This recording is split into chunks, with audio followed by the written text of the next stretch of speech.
Министерот за правда Кренар Лога се надева на брза екстрадиција, но рано е да прецизира кога Лупчо Палевски Палчо би стапнал на македонска територија. На располагање му стојат правните лекови кои ги има Република Турција, а надлежните не знаат на што ќе се жали Палчо. Многу рано е да се зборува за било што, бидејќи уште не се искористени сите тие правни лекови кои ги кажавме и вчера. 2 до 3 месеци е рокот кој го дава експертската фила за враќањето на прво осомничениот Палевски од Турција во Македонија.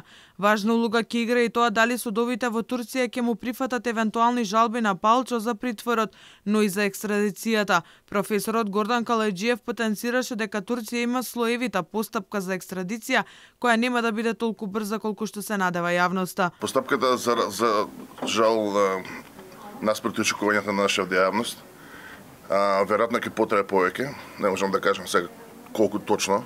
Веројатно Министерството за правда има повеќе искуство да ви каже. Меѓутоа се одвива во неколку нивоа.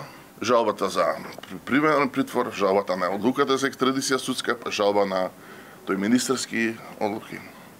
Така што тоа Добро, со оглед на тоа дека стана жалба на жалба си течат роковите. Палевски има право да бара политички азил поради лидерската позиција во неговата партија.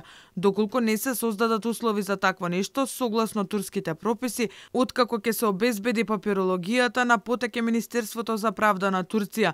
Покрај министерот подпис треба да стават и членовите на Министерскиот совет.